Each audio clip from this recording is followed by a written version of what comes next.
Welcome to Animal Atlas. Come with us around the globe and explore the animal world and its jungle animals and desert creatures. We'll meet wildlife on the savannah and see our underwater friends. And animals from the Arctic Circle. Anywhere, everywhere animals live. It's always an adventure.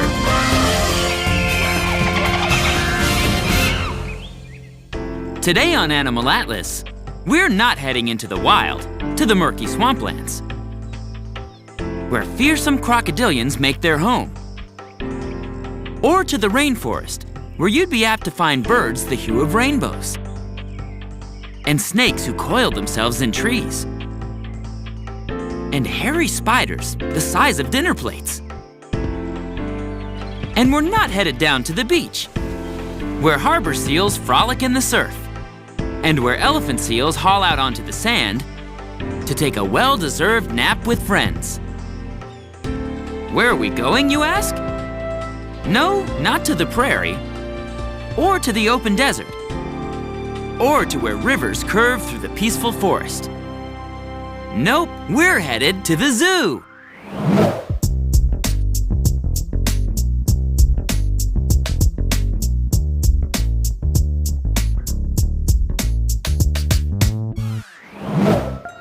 Most of us have probably been to the zoo, or at least heard about them. Zoos are where the big animals reside, like elephants, and hippos, and rhinos too. Zoos are where we'd expect to find big cats, like lions, and tigers, and big bears too. And it's at the zoo where we might get the chance to greet the great apes and meet the monkeys. You may see all these animals, and then some. But the fact is, not all zoos are alike. And if you've been to one, you most certainly have not been to them all. Now, the word zoo is short for zoological park or zoological garden. The term zoology comes from the ancient Greek words for animal and study. The collecting of wild and exotic animals has gone on since ancient times, and private collections were called menageries. Favorite animals were always the biggest, or the oddest, or the most difficult animal to capture, or the most rare. Then, in the early 1800s, zoological societies, which were groups that collected and housed wild and exotic animals, were formed. What did these societies do? Let's quietly observe the physical characteristics and behavior of this wattled crane from eastern and southern Africa. Not as exciting as watching a chimpanzee? Ha! Just look again and ask yourself, what is that thing on its throat? Does it build a nest? Does it mate for life? Does it eat frogs? Yes, if you are even half as contemplative and intelligent as an orangutan, you too would decide, just as noted naturalist Charles Darwin did, that all animals are truly interesting. Then, in 1847, the London Zoological Society opened its doors to the public and introduced the Western world at large to the enchanting Indian rhinoceros, the magnificent Arabian oryx, and the beautiful kudu. And the zoo, as we think of it, was born. At first, zoos were places of entertainment, where animals were confined in enclosures, usually cages, and were displayed to the public, and often bred so that there would be new additions to the zoo population. Today, zoos, like the St. Louis Zoo in Missouri, almost right smack in the middle of the United States, are way more than just collections of animals on display. The goal of the St. Louis Zoo, like many responsible zoos, is to conserve animals, which means to work to improve the health of not only individual creatures, but to assist the entire species as well. For example, this is the Liechtenstein Chimpanzee Refuge at the St. Louis Zoo. Gone is the idea of animals in cages. Here, a family of 11 contented chimpanzees live in a naturalistic exhibit that replicates their native habitat in Africa. There are craggy, rocky cliffs, running water, and plants that you'd find in humid forests and deciduous woodlands. Here, the chimpanzees are active, and because of their open and richly designed environment, they behave very much like they would in the wild. The troop leader leads a foraging party through the habitat. The honorary grandfather of the troop teaches one of the youngest members about life, chimpanzee style. This may be captivity, but these chimps don't seem at all like captives. And their lovely home is indeed a refuge, and not a prison. But how does a wonderful life for 11 lucky chimps help an entire species? For one thing, these St. Louis chimps are part of a program called the Species Survival Plan. Under the auspices of the Association of Zoos and Aquariums, program coordinators work with other zoos to find the best mates for breeding animals and work to make those pairings happen.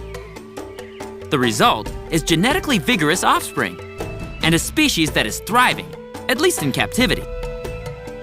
It's not just the great apes, like our chimpanzees, or their zoo neighbors, the orangutans, who benefit from this program, but also a wide variety of animals. From cheetahs to okapis to the Chinese alligator. It's win-win for everybody. When we come back to Animal Atlas, we'll meet some more zoo residents. But first, let's see if you can guess this animal fact. In all likelihood, the first zoo animal superstar was A, an African elephant, B, a dolphin, C, a giraffe, or D, an Indian rhinoceros. The answer coming up when we return to Animal Atlas. We're back. Did you guess the right answer to our question? In all likelihood, the first zoo animal superstar was... The answer is A, an African elephant. It was a 6-ton behemoth named Jumbo, who looked a lot like this African bull elephant, who drew crowds to the London Zoo between 1865 and 1882 that astonished the public. Why? The elephant, as the biggest land animal on the planet, still has the ability to take our breath away. Just think, if the largest animal you'd ever seen was a cow, or even a big horse, Jumbo would have looked, well, Jumbo. Even the slightly smaller but still gigantic Asian elephant would have been breathtaking, just as she and her calf still are. In our modern times, it's not just at zoos where we get the chance to see extraordinary animals. There are also wild animal parks, like Out of Africa, located in the vast desert of South Central Arizona, where a number of grazing animals are allowed to roam free, and where predators reside in their own private, naturally cooled villas, or share quarters with unlikely, but like-minded, new friends. Out of Africa is an example of a wild animal park with a geographic theme, which in this case is, of course, animals from Africa, like lions, and wildebeests, and zebras, and giraffes. Though there are some species in residence, like gray wolves, or bears, who aren't or never have been found in the wild on the African continent. Both are indigenous to the state of Arizona. But hey, call it Africa or call it Arizona, it's still home sweet home. A number of animal parks don't focus on animals from a specific geographic area, but rather on a particular kind of animal. For example, at Wings of the World in Branson, Missouri, the featured animals all have wings. Bird wings, to be precise.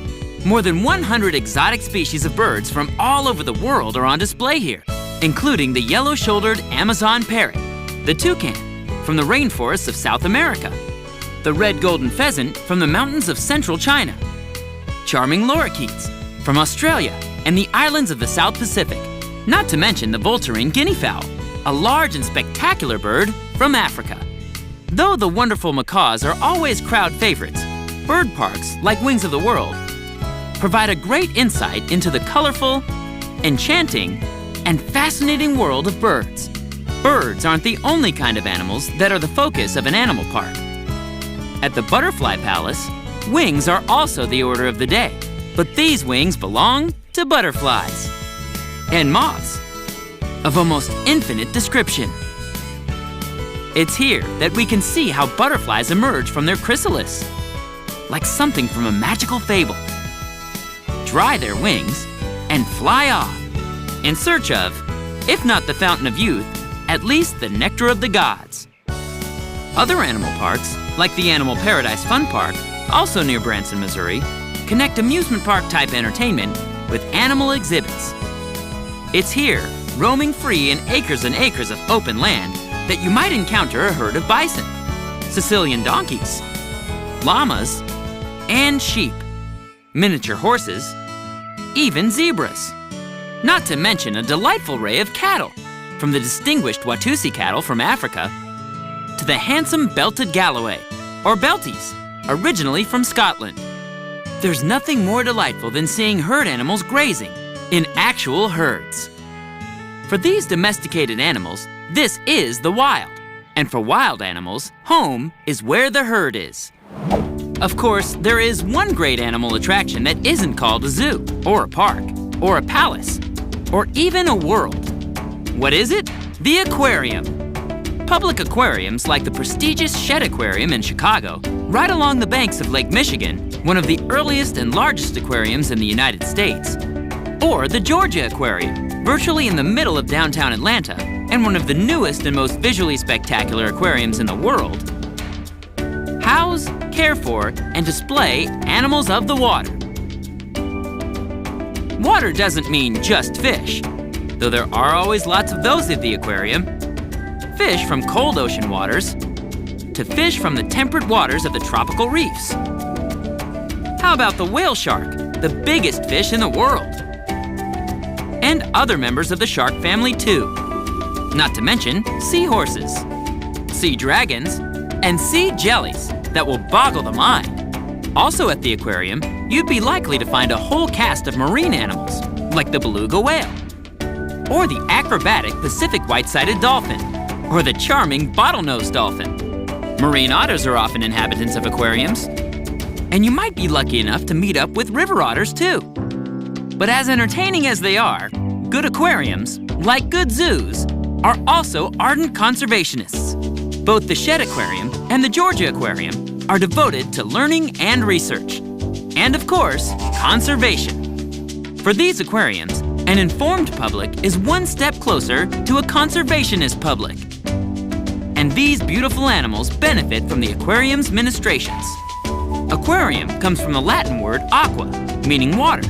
And yes, this is definitely a water-focused place. Wouldn't you say so? When we come back to Animal Atlas, we'll meet animals who have found sanctuary. But first, let's see if you can guess this next animal fact. Public aquariums have been around since A, the Middle Ages, B, the 20th century, C, the mid-1800s, or D, the Renaissance.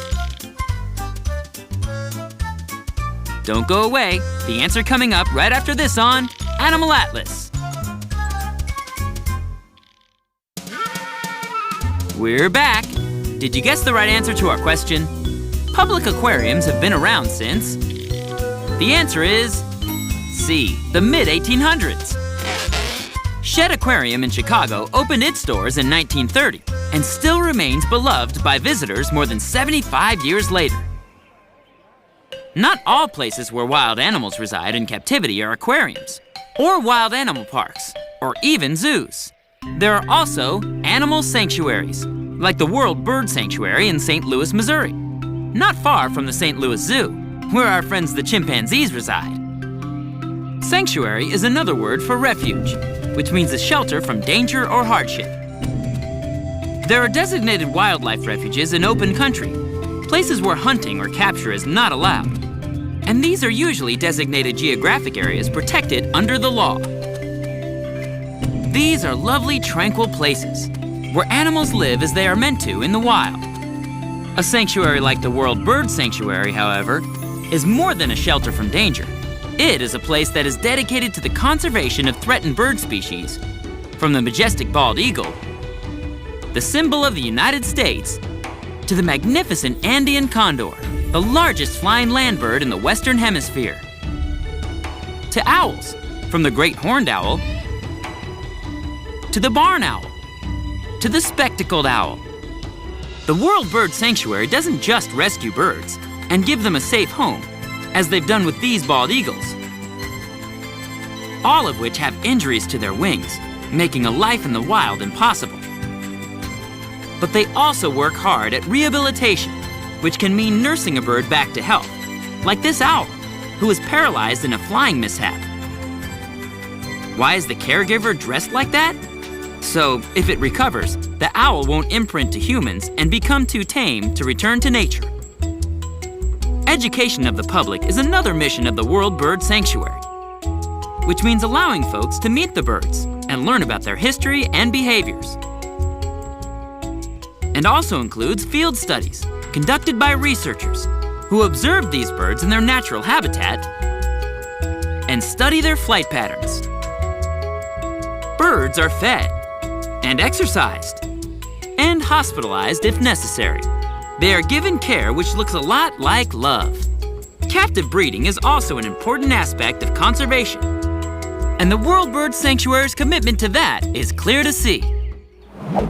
Though the World Bird Sanctuary is home to many raptors, which are birds of prey, like the eagle, the hawk, the buzzard, and the owl, of course, not to mention carrion feeders like the Andean condor, and vultures too, here you can also find water birds, like storks and pelicans. The sanctuary is also home to parrots and homing pigeons, and really interesting-looking chickens. The World Bird Sanctuary has the word bird in its descriptive title, but good sanctuaries don't turn deserving creatures away, even if they don't belong to the group of animals under their umbrella of protection. What else might you find here? Opossums, for one, as well as fruit bats.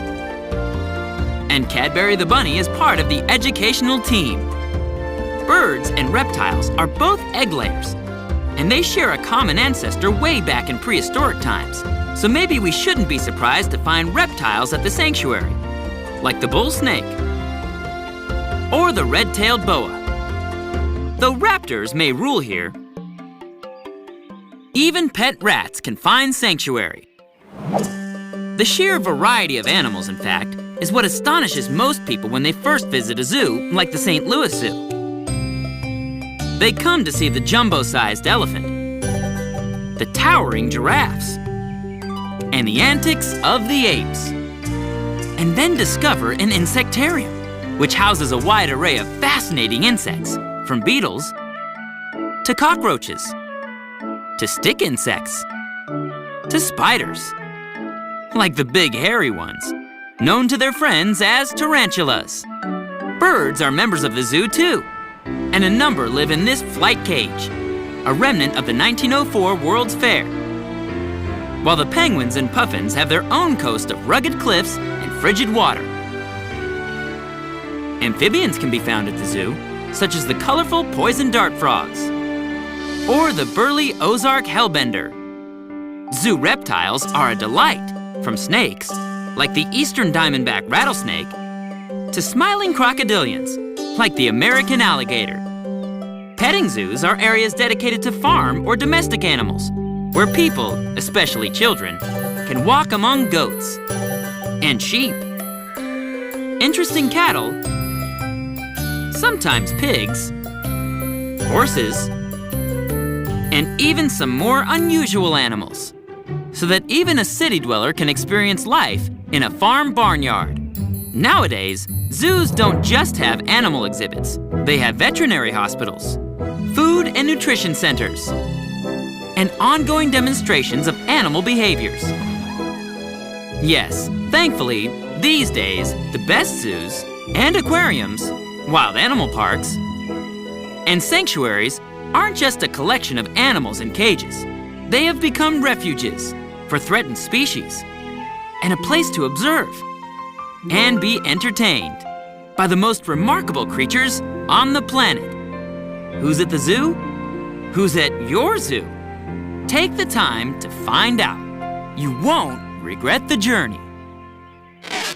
For more fun animal facts and news, visit our website at animalatlas.tv. The internet is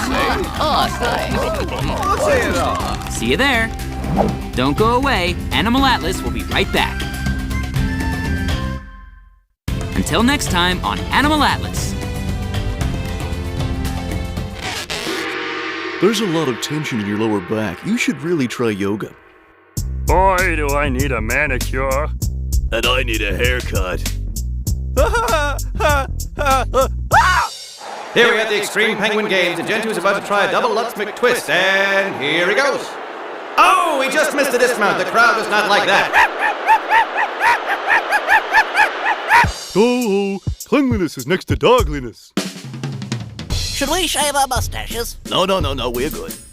The runner, for some reason, is caught up. He's got a towel over his head. Oh, he's free, and he's safe.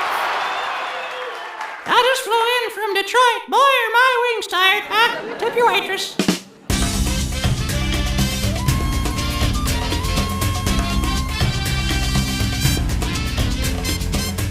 Once again, we've traveled the globe from North and South America to Africa and Asia to Australia and every fascinating place in between. We've met all kinds of incredible animals and learned some important facts about their ability to survive and flourish on our planet. And with our help, we'll make sure they're around for a long time to come.